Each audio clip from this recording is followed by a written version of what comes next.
이제 두 번째 시간입니다.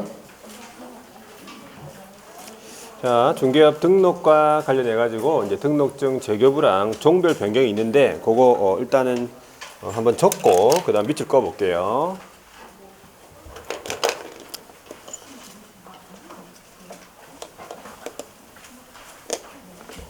자,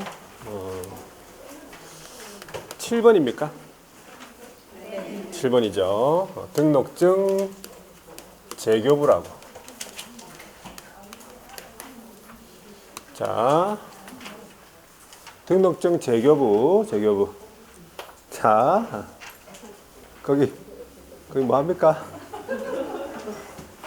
자, 등록증 재교부. 첫 번째가 분실 훼손이네. 분실했다, 훼손됐다 그러면 자격증이 내한테 있습니까? 없네. 그럼 뭐만 갖다 주면 되겠어요? 재교부 신청서. 재교부 별지서식 4호서식으로 자격증 등록증 그다음에 뭐 신고 확인서 재교부 신청서가 있어요. 하나의 서식으로 돼 있어요. 그거만 써가지고 주면 돼요. 그거 분실 훼손. 두 번째가 기재사항 변경.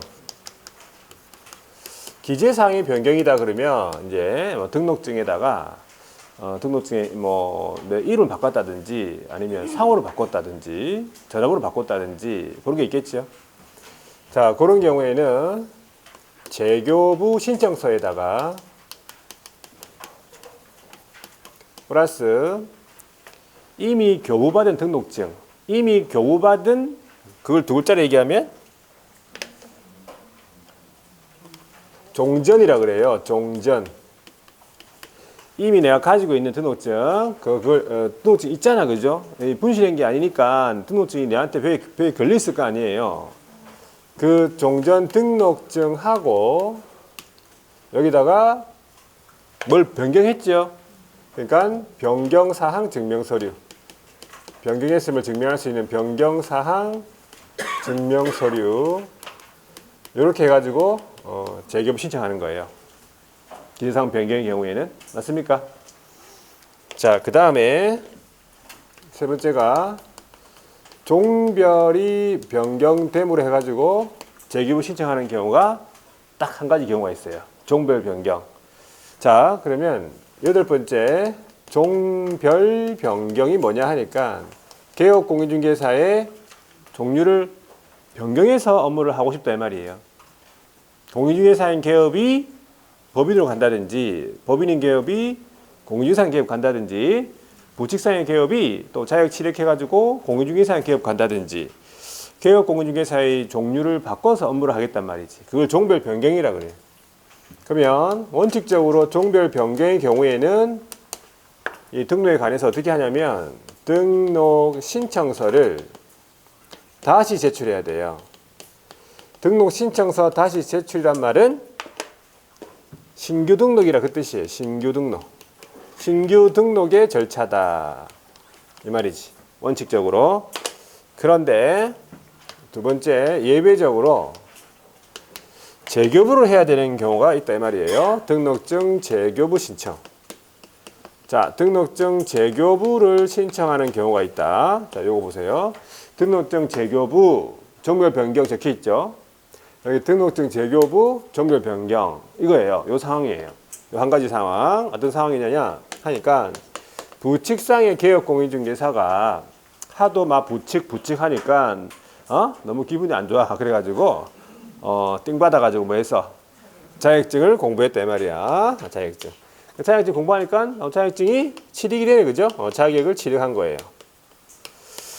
자, 자격 취득했으니까 이제 더 이상 부칙이 아니에요. 이제 부칙이 아니고 뭐가 되는 거야 이제? 공인중개사인 기업이 되는 거죠. 그런데 어디에서 업무를 계속 하고 싶냐 하니까 자기 현재 등록관청 관할구역 내에서 계속 하고 싶다 이 말이지. 일단은 등록관청을 안 바꾸겠다 이 말이에요. 사무소가 그대로 있겠다 이 말이겠지. 그러니까 등록관청 관할구역 내에서 업무를 계속 하고 싶다 이 말이. 업무를 계속 하고 싶다. 요 한 가지의 경우에만 재교부예요. 부칙이 자격 취득해가지고 관할을 바꾸잖아요. 남구에서 북구로 가잖아요. 관할이 바뀌었죠? 그러면 신규 등록입니다. 등록 신청서 다시 제출이에요. 한 가지 경우에만 재교부라는 거지. 되겠죠? 종별 변경까지. 자, 됐어. 여기까지 한번 밑줄을 꺼볼게요. 74페이지 등록이 뭐냐 하니까 양가로 2번에 일정한 사실 법률 관계 행정청, 등록관청이라고 적어놨네. 비치된 공적인 장부에다가 기재하는 거 이 말이죠. 그래서 공적인 장부가 대표적으로 이제 부동산 중개사무소 등록대장이라 보시면 되고, 등록의 성격으로 바로 내려가서요. 일신 전속권 돼 있네. 일신 전속적 같은 말이죠. 그래서 두 번째 줄의 끝에 보면은 그 등록에 관해서 양도라든지 대여라든지 상속이 되지 않는다, 인정되지 않는다. 자, 오른쪽에 대인적인 등록이다 이 말이지. 대인적인 등록, 그 주체한테 어떤 부여되는 성질이라 보시면 돼요. 대인적인 행정행위니까. 자, 그 다음에 영속성이란 말은 두 번째 줄의 끝에 보니까 등록의 효력이 소멸되지 않는 한 등록의 효력은 계속 지속된다. 그렇죠? 그러니까 뭐 갱신할 필요도 없고 그냥 쭉 소멸되지 않는 한 지속이 된다 그 뜻이죠. 자, 그 다음에 기속성이라고 첫 번째 줄에 보니까 등록을 함에 있어서 필요한 일정한 요건이나 절차에 문제가 없다. 그러면 반드시 등록을 해줘야 한다는 거고. 그죠? 이때 양가로 5번에 적법 요건이네. 두 번째 줄에 등록을 하고 중개업을 하면은 적법 중개업이고 등록하지 않으면 불법 중개업이다 이 말이지. 무등록 중개업자가 되는 건데 동그라미 2번에 보니까 첫 번째 줄에 끝에 효력 요건이 아니다라고 적혀 있죠. 그래서 무등록 중개를 하였다 하더라도 그 거래 당사자 간의 거래 계약은 유효하다 이 말이에요. 무등록 중개업에 의해 가지고 이루어진 거래 계약도 일단 유효하다. 거래 계약 자체는 유효하다. 자, 뒤에 넘어가서 이제 등록의 절차와 관련해 가지고 등록 신청권자는 두 사람인데 공인중개사 가로 보세요. 소속 공인중개사 제외하고 또는 법인이 아닌 자, 그러니까 이 두 사람이 아닌 자는 등록을 할 수가 없다라 돼 있잖아. 역으로 얘기하면 이 두 사람만이 등록할 수 있다 이 뜻이야. 소속은 제외하고. 자, 그리고 거기 동그라미 이번에 외국인, 외국법인도 일단 가능하다 보시면 되고 등록관청은 동그라미 1번 사무소를 두려는 지역을 관할하는 시장, 구가 설치되지 아니한 시의 시장과 특도행정시의 시장, 그 다음에 구청장, 그쵸? 이때 구청장은 동그라미 2번 자치구, 비자치구 불문한다 보시면 돼요. 자치구, 비자치구 무조건 구청장이 등록관청이다 이 말이지. 자, 오른쪽에 넘어가서 등록의 절차와 관련해 가지고 등록 기준이 나오는데 두 번째 줄 보세요. 이 특수법인 여러분 알고 있죠? 특수법인, 다른 법률 규정에 따라 중개업을 할 수 있는 이 특수법인에 있어서는 이 등록의 기준을 갖출 필요가 없다. 그죠? 등록의 기준을 요구하지 않는다. 등록 기준 갖출 필요 없다고요. 특수법인은. 자, 그러면 첫 번째 공인중개사가 등록할 때 이 등록 기준이 먼저 나와 있는데 기억 보세요. 기억은 자격증 됐고 자격증 당연히 취득하는 거고 결격사유 아닌 거 당연하고 디귿을 보시면 돼. 건축물 대장, 사무소 확보인데 건축물 대장에 기재가 된 건물 확보해야 되죠. 가설 건축물 대장은 제외라고 되어 있고 그리고 가로 두 번째 줄에 가로 안에 보시면 예외적으로 준공검사, 준공인가, 사용승인, 사용검사 받은 건물, 건축물 대장에 기재가 되기 전에 건물도 포함이 된다는 거지. 예외적으로. 그리고 확보 방법이 소유, 전세, 임대차, 사용대차. 사용권만 확보해주면 되겠네, 그죠? 계약서가 내 명의일 필요도 없다, 그 뜻이에요. 사용권만 확보해주면 되겠다. 자, 그리고 리얼 무슨 교육 받아야 돼요? 등록 신청 이전 1년 이내에 실무교육 이수해야 된다. 자, 동그라미 2번 법인이 등록할 때 등록 기준이 단독으로 나옵니다. 기억 법제 14조에 규정된 업무만 영위할 목적이다. 리언의 상법상 회사 또는 협동조합 기본법에 따른 협동조합으로서 사회협동조합은 제외하고 자본금이 얼마입니까? 5천만 원 이상일 거. 이렇게 되는 거예요. 그리고 그 회사의 종류가 쭉 나오고요. 주식회사, 유한회사, 유한책임회사, 한명회사, 합자회사. 자, 동그라미 디귿 대표자는 공인중개사 대표를 제외해야 되겠죠. 제외한 동그라미 하고 임원 또는 사원의 3분의 1 이상 3분의 1 이상이 뭐가 돼야 돼요?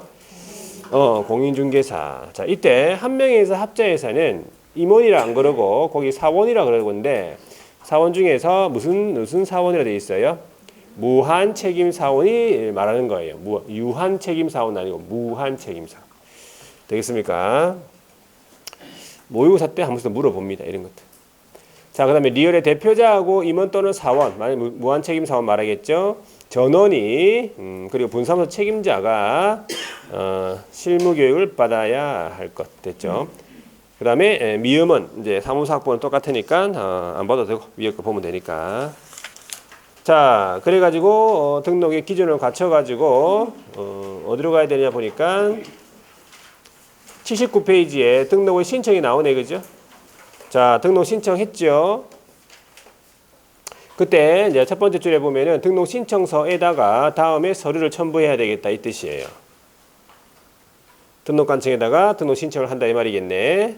그러면 박스에 보시면은 등록 신청서에다가 기억 니은에 사무소를 확보해 두 번째 줄에 끝에 보시면 중개사무소 확보 그 밑에 줄에 하였음을 증명하는 서류 이게 사무소 확보 서류라 보시면 돼. 그리고 여기서 건축물 대장에 기재가 지연된다 그러면 그 기재가 지연되는 사유서 있죠. 그거 같이 첨부해야 됩니다. 거기 보시면 저걸 안 적었네. 건축물 대장에 사무소 확보 서류를 낼 때 건축물 대장에 지금 기재가 지연이 되는 건물에 확보했다면 기재가 지연되는 사유서 있죠. 그것도 같이 첨부해야 된다라는 거. 거기 밑줄 거셔야 되겠다. 건축물 대장에 기재가 지연되는 사유서. 그리고 동그라미 디귿 보니까 실무교육 수료 확인증 사본이 필요하고 물론 실무교육 수료 확인증 사본 같은 경우에 원칙적으로는 첨부하는 게 맞아요. 맞는데 실무교육의 그 위탁 기관이 등록관청에서 전자적으로 확인할 수 있도록 조치를 취해놨죠. 그러면 첨부할 필요는 없는 거예요. 근데 원칙은 첨부해야 됩니다. 그거까지도 조금 기억하고 여권용 사진이 필요하다. 자, 뒤로 넘어가서 외국인하고 외국법인 같은 경우죠. 외국인, 외국법인 동그라미 A입니까? 결격 사유에 해당하지 아니함을 증명하는 서류가 필요하다 이 말이에요. 외국 정부에서 발행한 문서라든지 아포스티브 해박서라든지 뭐 이런 걸 얘기합니다. 동그라미 B에 보시면 외국 법인 같은 경우에는 국내에 있는 영업소 등기증명 서류까지 첨부해야 되겠다. 자, 그래가지고 이제 등록에 신청을 하게 되면 통지, 서면 통지, 등록하고 서면 통지에서 동그라미 1번에 세 번째 줄에 보니까 등록관청은 법인 등기사항 증명서랑 그 옆에 건축물 대장은 확인해야 된다. 그러니까 이건 첨부 서류가 아니라는 거예요. 됐고 물론 자격증도 확인해야 되는 서류가 될 것이네. 그런 다음에 밑에 동그라미 3번으로 가보시면 거기 세 번째 줄에 7일 이내 있죠. 7일 이내 밑줄 긋고 그 밑에 서면으로 통지. 그래서 합쳐서 7일 이내 서면 통지로 기억합니다. 그런 다음에 오른쪽에 넘어가서 통지를 이제 받았으면은 보증 설정해야 된다. 그 뜻이겠네. 동그라미 1번의 네 번째 줄 업무 보증을 설정을 하고 등록관청에 신고 이게 보증 설정 신고예요. 그런 다음에 양가로 5번으로 가서 보증 설정 여부를 확인하고 등록증 교부해주는 이 뜻이죠. 보증 설정 여부를 확인을 한 후에 지체 없이 등록증 교부. 여기 절차예요. 그래서 이런 절차가 4개밖에 없죠. 이 절차를 기억하시면 되고 밑에 해부 통보 보지 말고 넘어가서 이제 등록의 효력 소멸이라고 적혀 있네. 네, 등록의 효력 소멸 요거는 뭐냐 하니까 세 가지 경우가 있어요.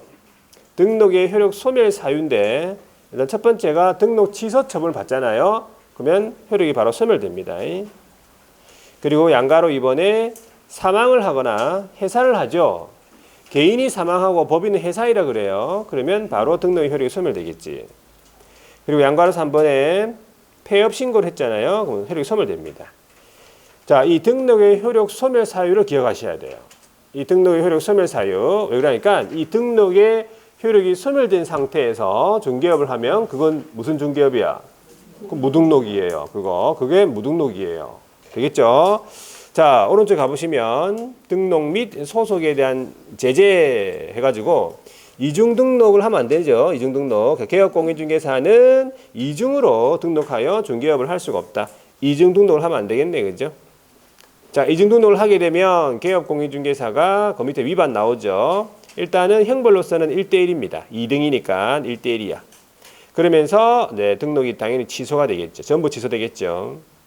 그리고 이중소속 금지라고 해서 주어를 잘 보세요. 개업 등은 돼 있다. 또 개업 등은 5명이죠.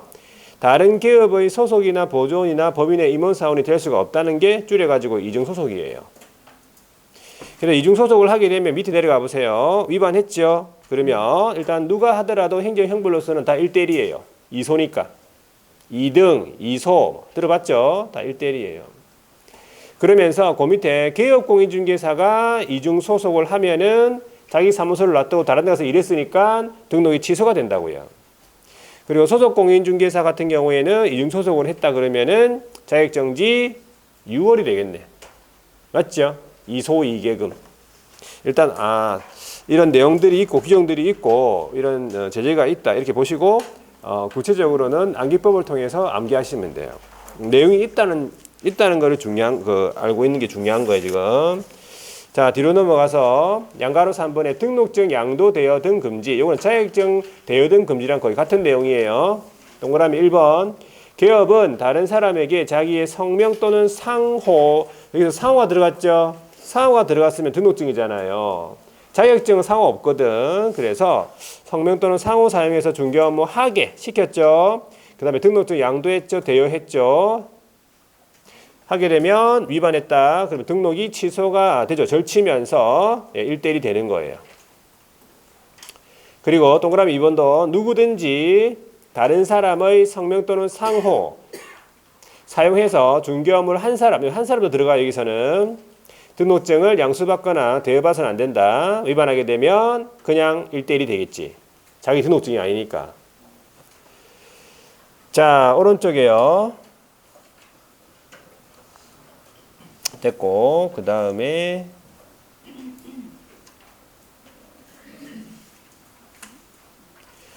자, 됐습니다. 거의 자격증하고 같은 거의 판례는 똑같은 내용이에요. 됐고, 그 다음에 부정 등록 금지라고 적어놨네. 부정 등록한 사람 있잖아요. 등록을 부정 등록했다니 거짓 그 밖에 부정한 방법으로 등록, 이중 등록이 아니고 부정한 방법으로 등록을 했다면 우리가 등록이 당연히 취소될 거 아니에요. 사부 결할 때 그 부거든, 부. 그러니까 등록이 취소가 되겠죠. 절치면서 얘는 1대1이 아니에요. 부정 등록은 1대1이 아니고 이거는 3대3이잖아요. 3대3 우리 암기할 때 보면은 무부금 이렇게 암기했거든. 무부금 할 때 그 부가 들어가 있잖아요. 그 부가 부정 등록이야. 그래서 이런 식으로 변가가 되겠고 이제 무등록이 나오잖아요. 보세요. 무등록 중개업은 등록이 이제 안 된 상태란 말하는 거죠. 그러니까 무등록은 어떤 사람들이 있냐면 딱 여기 있는 사람들밖에 없어요. 무등록은요. 기억 보세요. 처음부터 아예 등록을 하지 아니하고 중개업을 영위하는 사람. 이걸 가리켜서 그냥 태생적인 무등록을 그래요. 태생적인 무등록. 아예 처음부터 등록 안 한 사람인데, 자, A야 이 말이 A가 등록 신청을 하지 않고 중개업을 했다 이 말이야. 이 사람이 이제 등록 안 한 사람, 태생적 무등록이고, 그 밑에 B에는 뭐냐면은 등록 처분이 되기 전에 중개업을 했다 이 말은 통지받기 전에 중개업을 했다 이 말이에요. 신청을 한 단계에서 중개업을 하잖아요. 그러면 통지를 아직 안 받았죠. 그러면 그때 중개업하면 그 무등록이에요. 통지를 받고 중개업을 하면 그 무등록 아니라고 했죠. 근데 이거는 등록 처분이라면 이게 통지를 받기 전에 중개업을 했다. 그 얘기입니다. 그 다음에 앞에서 우리 등록의 효력 소멸 사유 들어봤죠?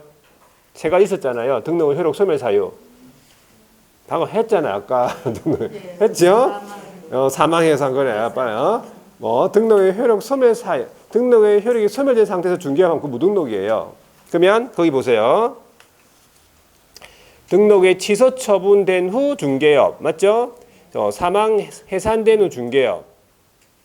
그 다음에 폐업 신고 수리된 후 중개업 이런 말이에요. 그러니까 등록의 효력 소멸 사유를 기억하면 자동으로 무등록 중개업이 해결이 되는 거예요. 그냥 넘어가서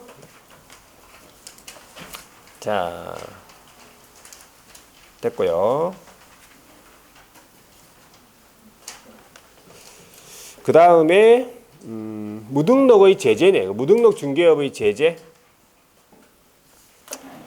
그러니까 무등록은 일단 무등록은 등록 안 하고 했네. 등록증이 없네, 그죠? 그러면 일단 등록 취소될 건 없네. 그냥 3대 3이네. 맞습니까? 네. 자, 기타 나머지는 안 봐도 돼. 안 봐도 되고 넘어갔어. 종별 변경이 있네. 한 장 넘기니까 이제 종별 변경이 나오네. 88페이지. 자, 종별 변경 원칙적으로 뭐라고요? 등록 신청서 다시 제출. 맞죠? 자, 종별을 달리하여 업무를 하고자 하는 경우에 등록 신청서를 다시 제출하는 게 원칙인데 이때 자, 종전 제출 서류 중에서 변동사항 없는 거는 제출할 필요 없고 종전 등록증은 반납을 해야 되겠다 이 말이에요. 자, 예외적으로 재교부를 신청하는 경우가 있습니다. 자, 기재사항 우리 아까 기재사항 변경으로 인한 재교부 신청도 있다고 했잖아요. 그죠? 그리고 부칙이 그 밑에 보시면 자격을 취득해가지고 그 밑에 관할구역 안에서 그 옆에 업무를 계속하고 싶다. 요 한 가지의 경우에 재교부 신청을 한다 했잖아요. 이때 재교부 신청서에다가 별지서식 4호라고 적혀있죠. 재교부 신청서에다가 이미 교부받은 등록증, 이걸 종전 등록증이라고 했죠. 여기에다가 변경사항 증명서류, 이거를 첨부를 한다고 했어요. 재교부. 됐고, 밑에 88페이지 제일 밑에 내려가면 등록증 재교부 신청서를 제출해야 하는 경우로서 훼손 분실 적혀 있네. 맞죠? 훼손 분실. 훼손 분실.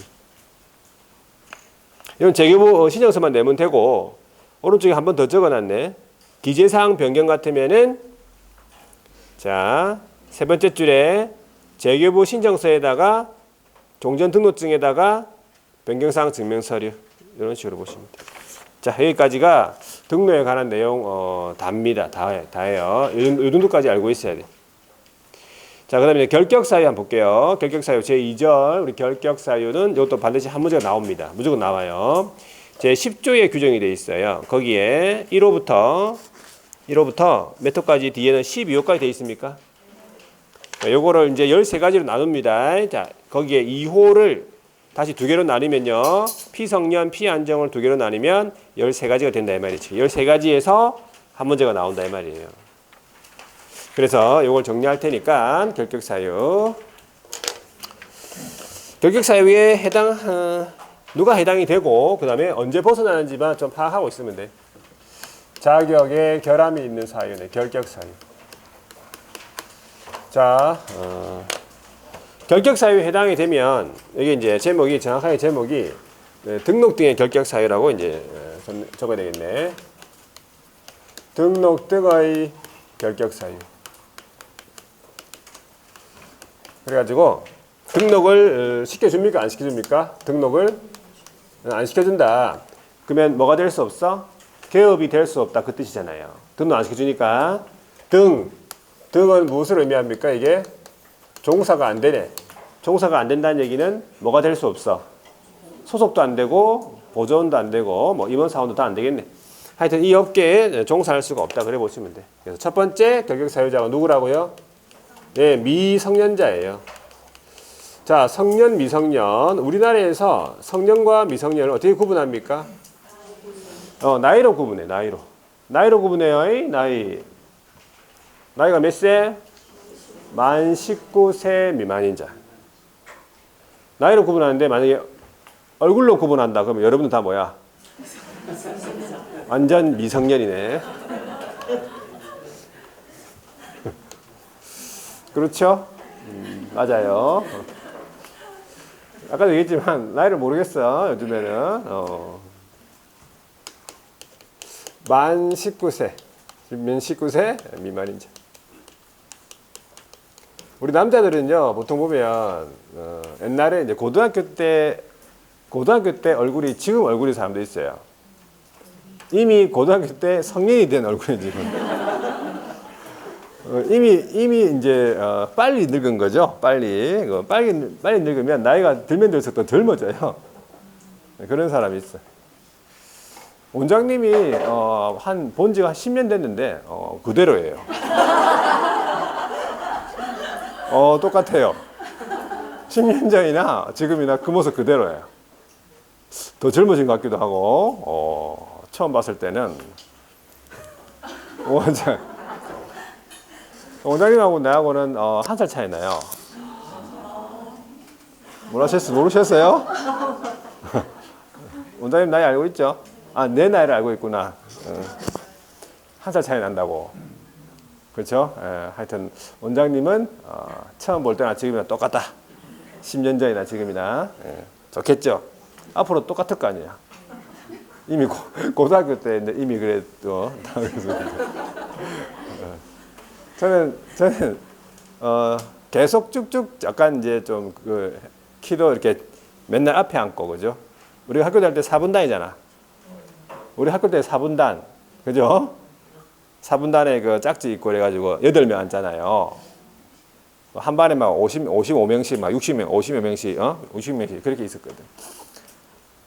그래가지고 이게 일주일씩 돌아다니는데 하여튼 무조건 제일 앞이에요. 무조건. 그래가지고 8명 중에 딱 한 사람 들어가니까 무조건. 그래가지고 그냥 맨날 앞에 앉다 보니까 눈이 나쁜 줄 몰랐거든. 고등학교 때까지 몰랐어요. 계속 앞에 앉다 보니까. 한 번은 고등학교 때 너가 마음대로 앉아라.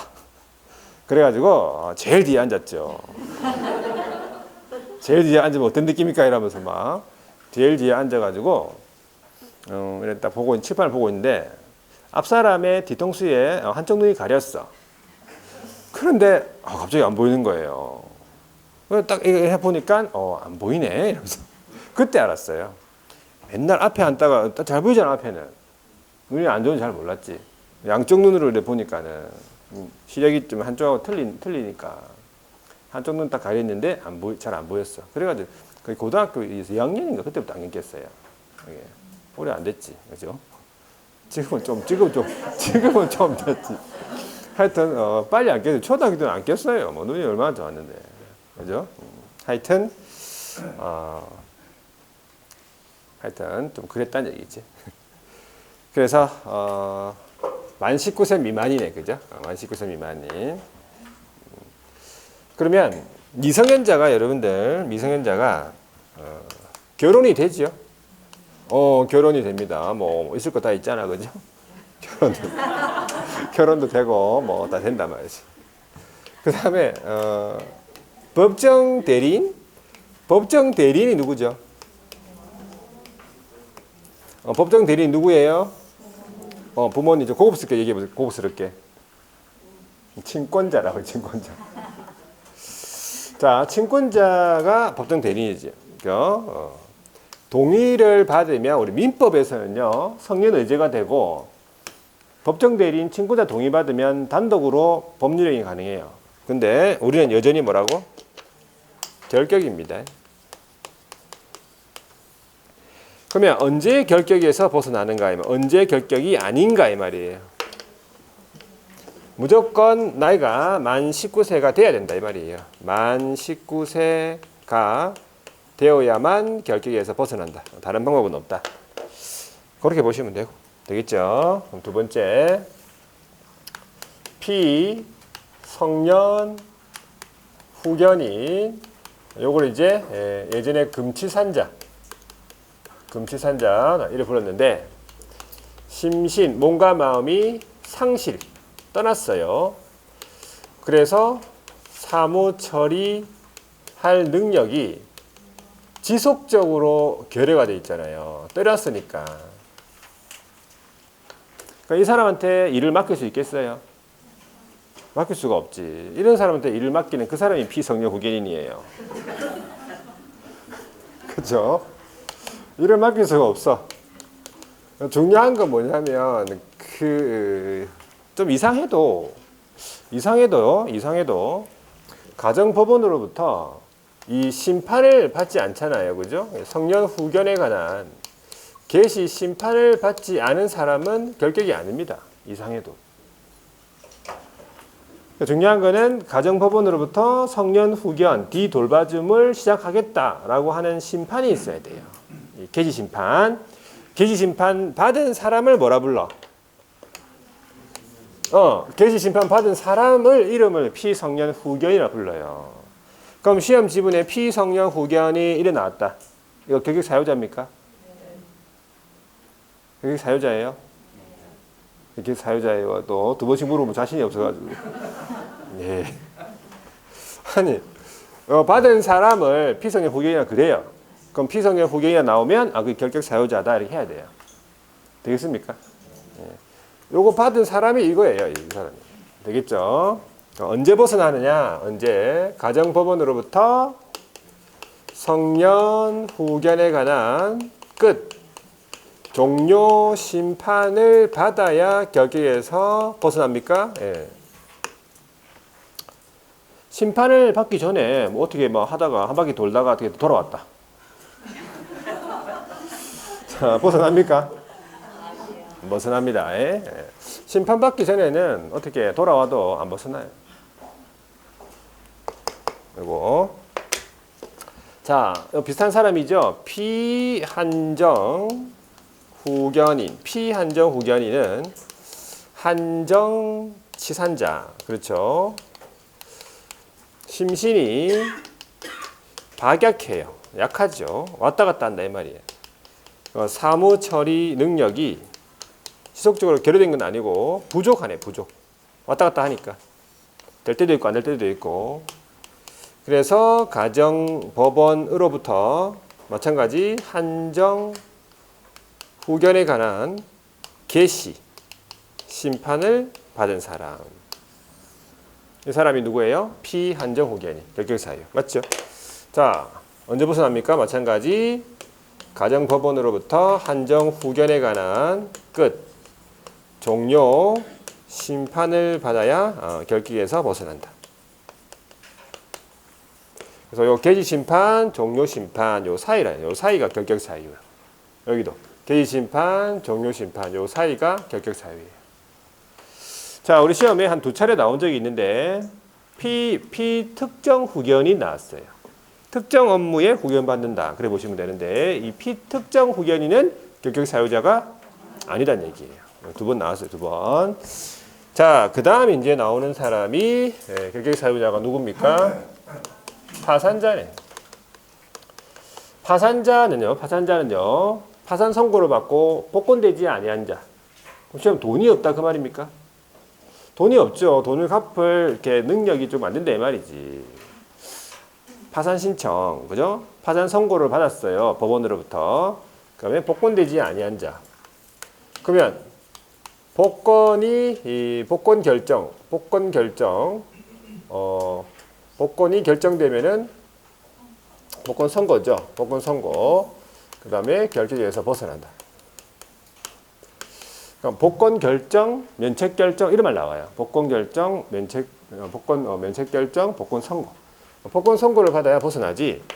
복권 선고 받기 전에 일단은 완제를 했다라고 해서 벗어나는 게 아닙니다. 선고해야 된다 이 말이지. 선고. 그리고 뭐 개인 회생이다 들어봤죠. 신용불량이다. 이런 제도는 우리 결격 사유가 아니다라고 보시면 돼요. 자, 이제 수용제인데 다섯 번째가 자, 금고 이상의 실형이에요. 선고받고. 첫 번째가 집행이 종료. 그 다음에 집행 종료.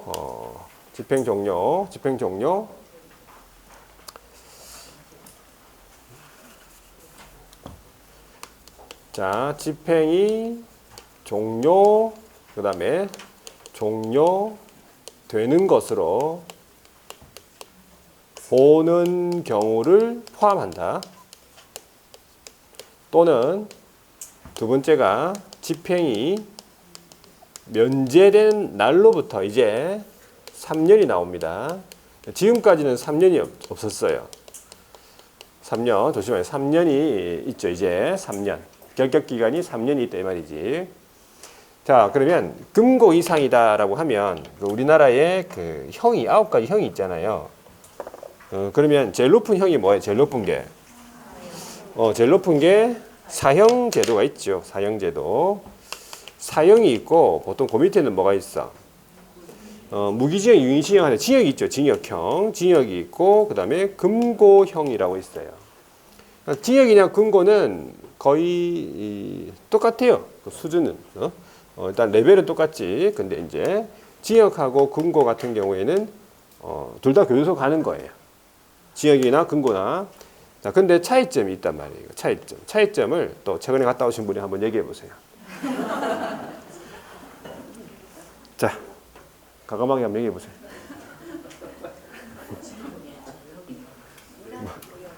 징역은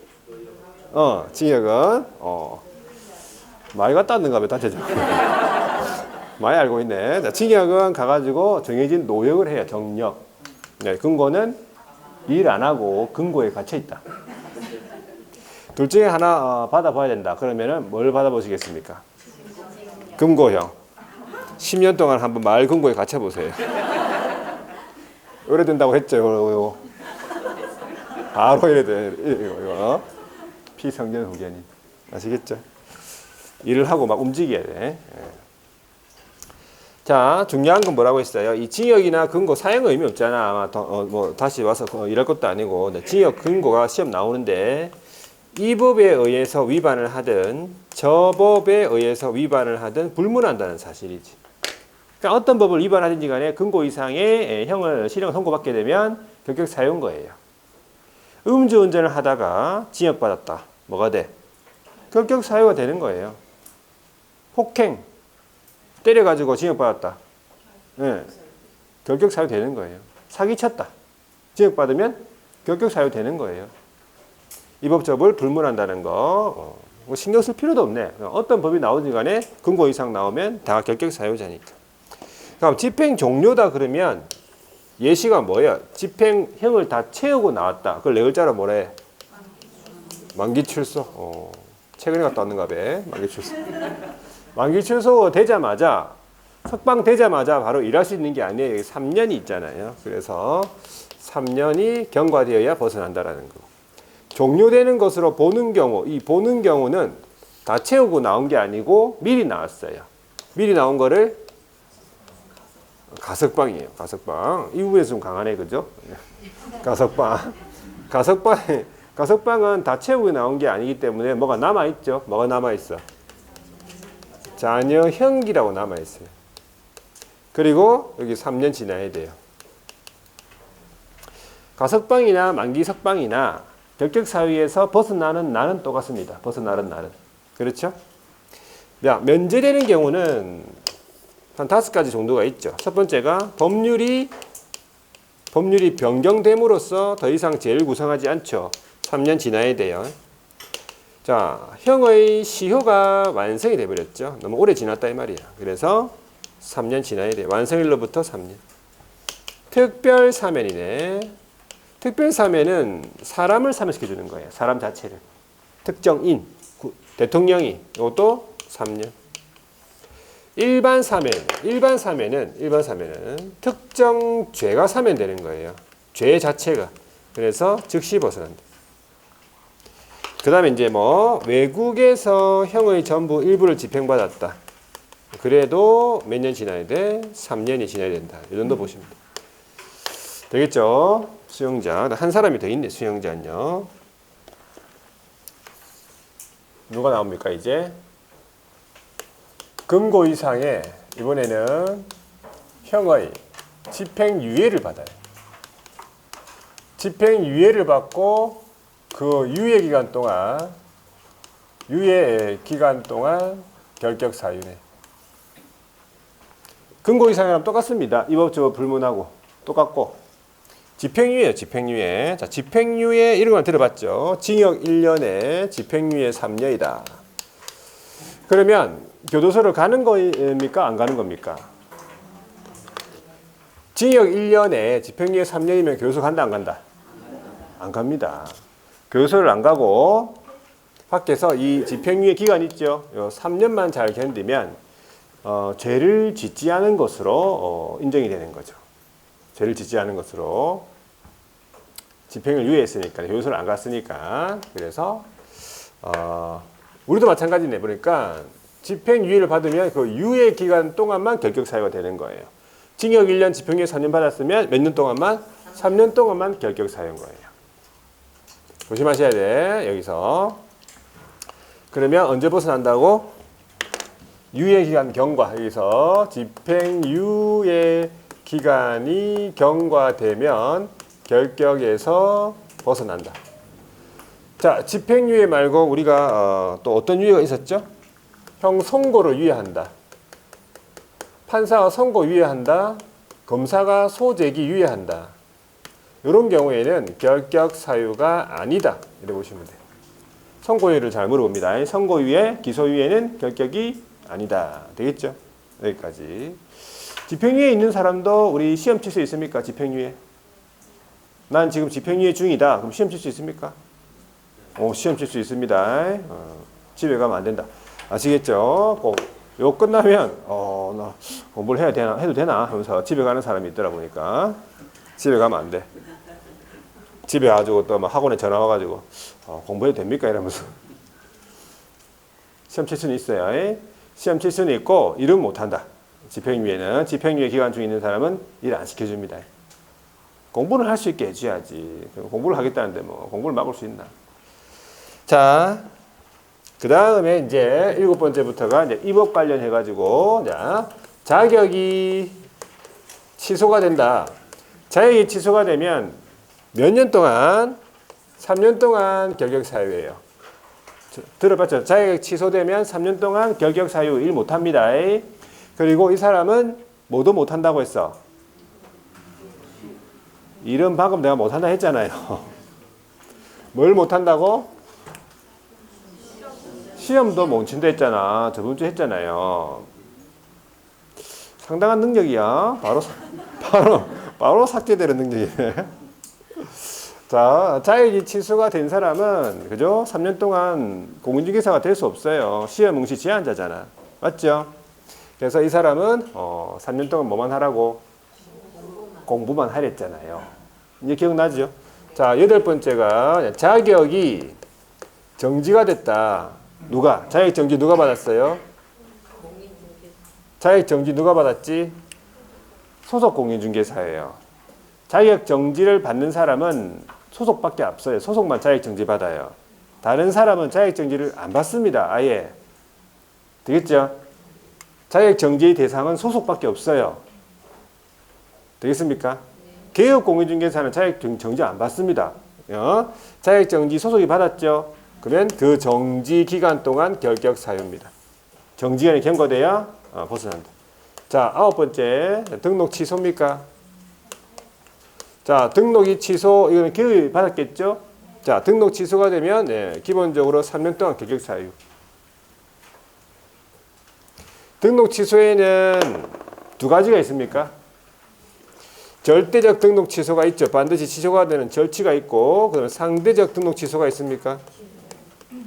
두 가지가 있죠. 그리고 합쳐서 한 사유가 한 20개 가까이 돼요. 그렇죠. 우리 암기법 통해 암기해봤지만 뭐 절치 같으면은 사부결, 2등, 2소양, 정지, 2회 뭐 이런 거 들어봤죠? 이거 상치 같으면 기사, 임금육, 속이계, 손금, 삼회 뭐 이런 거 들어봤잖아. 그 사유가 절치상치인데 자, 원칙은 3년 동안 일 못한다. 그게 사유로서. 그런데 절치상치 사유 중에서 3년을 적용하지 않는 경우가 3가지가 있어요. 그러니까 3년을 적용하는데 의미가 없거나 너무 가혹하다. 이래 보시면 돼. 첫 번째가 뭐냐 하니까 개인이 사망했다 또는 법인이 해산했다. 이거는 절치상치 중에서 뭡니까? 또 이런 거 할 때마다 저번에도 뭐 유치권, 저번 주에 유치권이라니까는 법정약정이라니까는 지형 그러면서. 자, 사망해산은 절치자 사부 계열할 때 그 사예요. 죽었는데 뭘 취소할 수 있어. 그죠? 얘는 등록관청이 와가지고 취소 처분도 안 합니다. 그러면 죽은 사람들 가가지고 그럼 취소. 당신 취소. 그렇게 말할 거예요? 아예 그냥 막 사망하자마자 그냥 혈육 소멸이에요. 처분도 안 한다고. 이거는 절치죠. 뭐 3년 동안 기다릴 사람이 없네. 누구 기다릴 건데? 누구를? 아무 의미 없죠. 요거는 그냥 바로 벗어납니다. 해산하잖아요. 법인이. 그럼 바로도 등록이 된다 이 뜻이야. 3년 있다가 등록하는 게 아니고. 되겠죠? 두 번째, 결격사유. 결격사유가 원인으로 취소가 된다 그러면 절치상치 뭡니까? 겐토가 잘 안 맞네 오늘. 역시 우리는 겐토가 이게 힘들어. 겐토 희한하게 겐토가 잘 안 맞네, 그지? 아니 방금 지금 우리 결격사유 하고 있잖아요. 이 결격사유에 해당이 되면 취소를 할 수 있는 게 아니고 취소예요. 사부결 할 때 그 결이거든. 자, 그래서 여러분들이 언제까지 학원에 와야 돼? 어? 저랑 대화 될 때까지 와야 돼요. 대화가 안 되면 안 돼. 대화 될 때까지 와야 된다니까. 대화가 되면서 제가 요 다음에 무슨 말을 할지 다 알 때까지 와야 돼요. 내가 요거 다음에 뭐 할지, 요 말 다음에 무슨 말 나올지 다 앉아가지고 다 계산, 머릿속에서 다 알 때까지, 그때까지 앉아 있어야 돼요. 아시겠죠? 자, 하여튼, 여러분들 잘하고 있는 거예요. 여러분들은. 이렇게 계속 하다 보면, 예, 언젠가는 다 대화가 돼요. 대화가. 자, 결격사유로 인한 취소는 일단은 절치예요.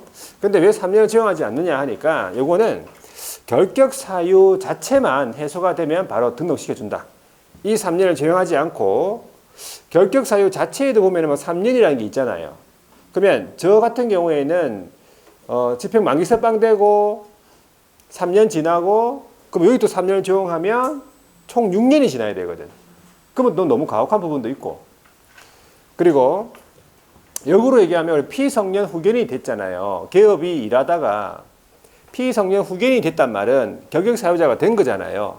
그러면 절치가 되거든. 그러면 절치가 됐지? 그러면 3년 있다가 바로 또 등록이 된다면 아직 피성년 후견인데 또 3년 있다가 바로 등록시켜 준다면 계속 결격사유자잖아요. 그죠? 그러니까 그런 부분도 있고 역으로 얘기하면 3년이 지나지 않더라도 피성년 후견인이 벗어나잖아요. 결격사유 벗어나잖아요. 3년이 지나지 않더라도 또 등록시켜준다 이 말이에요. 그러니까 결격사유는 결격사유 자체만 해소가 되면 바로 등록이 된다. 요 3년은 적용하지 않는다 그래 보시면 돼요. 자, 세 번째가 등록 기준 미달. 등록 기준 미달은 절치입니까 상치입니까? 등록 기준 미달은 절치 상치? 요건 상치예요. 그죠? 요거는 우리 기사 할 때 버스 기사 기이사 할 때 기이사 할 때 이 기. 등록 기준 미달. 우리 등록 기준 알잖아. 실무개혁 이수 사무소 확보 방금 아까 했잖아요. 그거는 사무소는 그냥 확보하면 되고 실무개혁은 가서 받으면 되잖아. 근데 3년 동안 일을 못하게 하는 건 너무 가혹하네. 맞잖아요. 그래서 이거는 적용하지 않는다. 요거 세 개만, 요거 세 가지 사유만 3년 적용하지 않고 요것 이외에 나머지 절치, 상치 사유는 다 3년이에요. 예를 들어서 자, 부정한 방법으로 등록했다. 이중 등록했다. 이중 소속했다. 다 상치죠. 아, 절치죠. 다. 양도했다. 대여했다. 그 전부 다 3년이에요. 그 다음에 등록 기준 빼고 나머지 전부 다 이중사무소, 겸업 위반, 6개월 초과 휴업 이런 거 전부 다 상치잖아.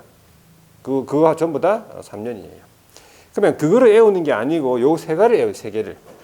요거 빼고 다 3년이니까 요거는 3년 적용하지 않는 거니까 요걸 외워야 돼. 요거를. 자, 그 다음에 이제 10번째입니까? 업무 정지. 자, 업무 정지를 기업이 받았죠. 업무 정지를 받았다고 해가지고 결격이 아닙니다. 이 업무 정지를 받은 기업이 폐업을 해야 돼요.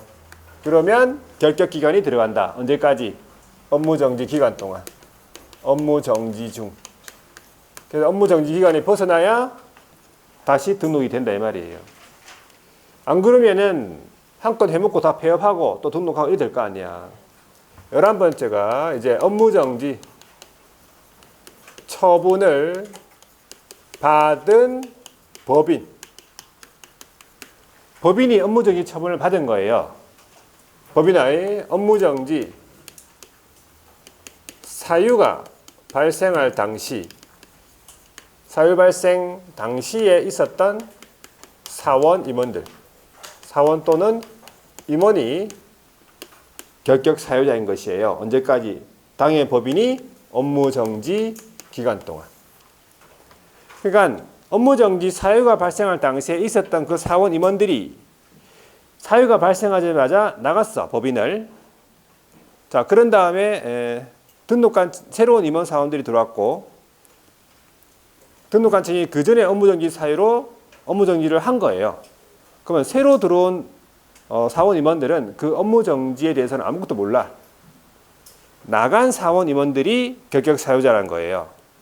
언제까지?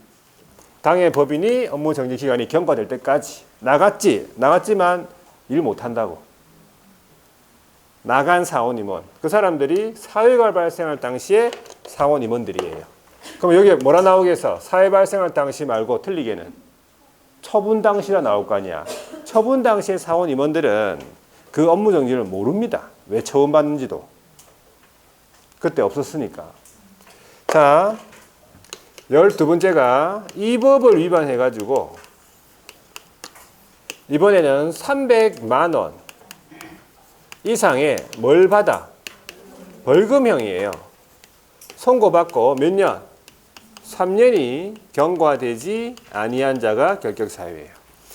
요거 많이 물어보죠. 반드시 이거는 이 법이 돼야 된다. 저 법은 안 돼. 반드시 공무집행사 법에 의해서 돈도 300만 원 이상이 돼야 돼. 그리고 과태료도 아니고 벌금이 돼야 돼요. 3년이 경과되지 아니한 자. 이 네 가지가 다 충족돼야 되겠네. 네 가지가 다. 되겠습니까? 자, 벌금을 만약에 이제 기업이 받긴 받았다. 300만 원 이상 받았는데 양벌 규정 있죠. 양벌 규정 들어봤으면 양벌 규정. 양벌 규정이란 말은 기업 자신 때문에 받은 게 아니라 고용인 때문에 형사 책임으로서 받았다 이 말이에요. 고용인을 고용했다는 이유만으로 이제 그 형사 책임으로서 이제 받은 게 양벌 규정인데 그 양벌 규정에서 의해 받은 벌금은 결격이 아닌 것이지. 자기의 잘못으로 300만 원 이상 벌금 받아야 된다 이 말이에요. 양벌 규정에서 받은 벌금은 결격이 아니다 이래 보시면 돼. 자, 이제 마지막에 13번째가 방금까지 했던 결격 사유자 있죠. 이 결격 사유자가 사원 또는 임원으로 있는 법인. 결격 사유자가 그 법인 안에 있으면 안 되잖아. 결격 사유자가 사원 또는 임원으로 있는 법인. 그러면 이 법인 자체가 결격이 돼버려요. 그럼 법인이 억울하죠. 그 단서가 있어요. 그 사유가 결격 사유가 발생을 한 날로부터 매달 2월 이내에 그 사원 임원을 내보냈죠. 그러면 해소했으면 그러하지 않아 제외. 내보냈대 말이에요. 2개월 이내에. 그래서 요 13가지의 결격 사유를 완벽하게 정리하셔야 되겠죠. 여기까지. 자, 보세요.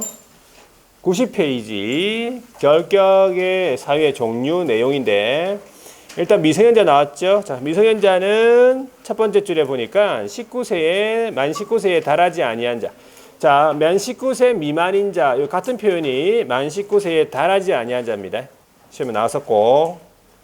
자, 동그라미 2번 성년의제라든지 그 다음에 법정 대리인 제도는 적용되지 않는다. 따라서 혼인을 하거나 법정 대리인 동의 받더라도 여전히 뭐라고? 예, 결격이기 때문에 중개업에 종사할 수 없다는 거예요. 피한정 후견인은요. 두 번째 줄에 사무처리 능력 부족이래요. 부족. 피한정이니까. 그래가지고 그 밑에 줄에 보면은 한정 후견 개시 심판을 받은 자를 말하겠지. 동그라미 2번에 언제 벗어나 하니까 종료 심판을 받게 되면 결격에서 벗어난다고 했고, 오른쪽에 피한정 피성년 후견인은 두 번째 줄에 사무처리 능력이 지속적으로 결여라고 돼 있죠. 그래가지고 그 밑에 줄 성년 후견 개시 심판을 받은 자. 그래서 언제 벗어나는가 보니까 동그라미 2번 종료 심판을 받게 되면 결격에서 벗어난다. 양가로 4번에 파산 선고를 받고 복권되지 아니한 자는 파산자죠. 언제 벗어나겠습니까? 동그라미 2번에 면책 복권, 면책 결정, 복권 선고를 받아야 벗어난다. 그리고 그 밑에 동그라미 3번의 두 번째 줄 보니까 개인 회생이 나와 있네, 그죠? 그리고 그 밑에 신용 불량이 나와 있는데 결격 사유에 해당하지 않는다. 그래 보시고. 자, 그 다음에 뒤로 넘어가서요. 양가로 5번에 이제 수용자와 관련해서 금고 이상의 실형, 금고 이상이다. 집행 종료 나왔고 집행 종료되는 것으로 보는 경우 포함 집행 면제된 날로부터 3년이 경과되지 아니한 자. 자, 여기서 동그라미 2번, 동그라미 1번에 금고 이상이라고 하면요. 금고 이상은 거기 세 번째 줄.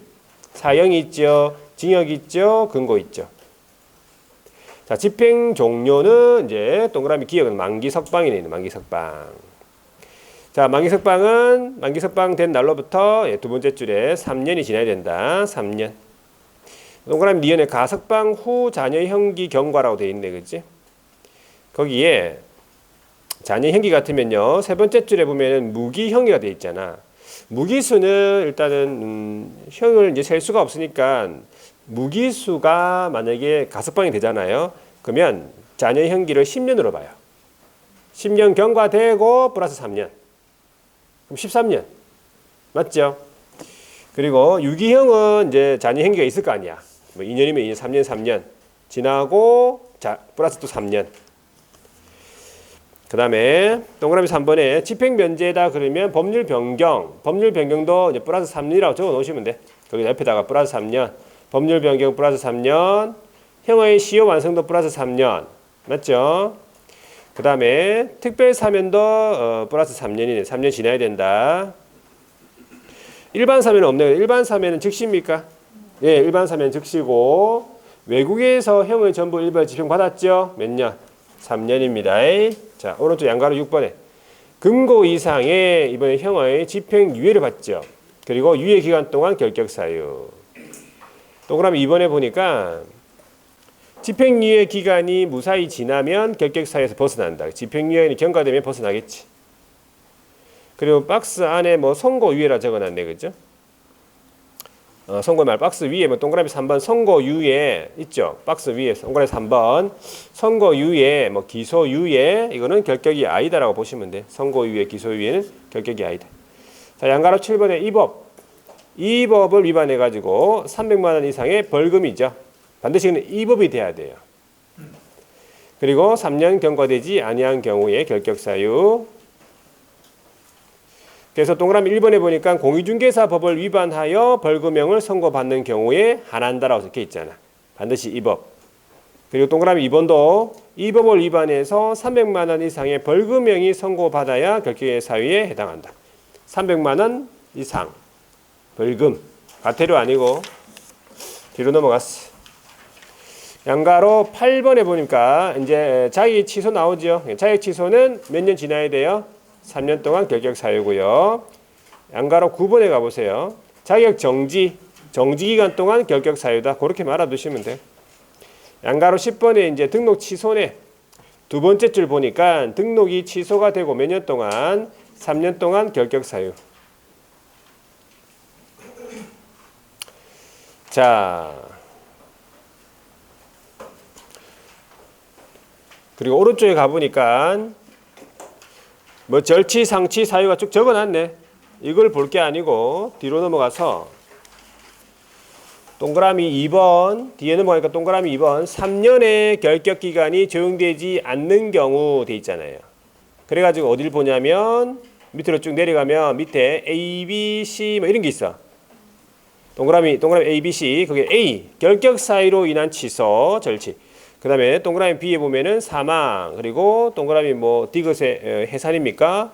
그리고 동그라미 D에 보면 등록 기준 미달. 요 경우에는 3년을 적용하지 않는다. 이렇게 보시면 되고, 요 정도 하시면 되고. 자, 그다음에 양가로 11번에 보시면 오른쪽에 업무정지 처분을 받고 중요한 거 뭐예요? 폐업을 해야 되잖아요. 폐업 신고를 하고 그다음에 업무정지 기간이 경과되지 아니한 자가 결격 사유다 이 말이고. 양가로 12번에 업무정지 처분을 받은 법인의 업무정지 뭐할 당시 사유가 발생할 당시에 사원 임원으로서 당해 법인이 업무정지 기간 동안 결격 사유. 처분 당시가 아니라는 거예요. 사유 발생할 당시. 양가로 13번 사원 또는 임원 중에 결격 사유에 해당하는 자가 있는 법인. 있으면 안 되니까 법인이 억울하니까 단서가 있어요. 동그라미 2번의 세 번째 줄. 그 사유가 발생한 날로부터 2월 이내 해소한 경우에는 그러하지 아니하다. 제외. 그렇게 하시면 돼요. 자, 이 정도 보고 좀 쉬었다가 그 다음에 중개업 경영을 한번 보도록 할게요. 104페이지 좀 쉬었다 하겠습니다.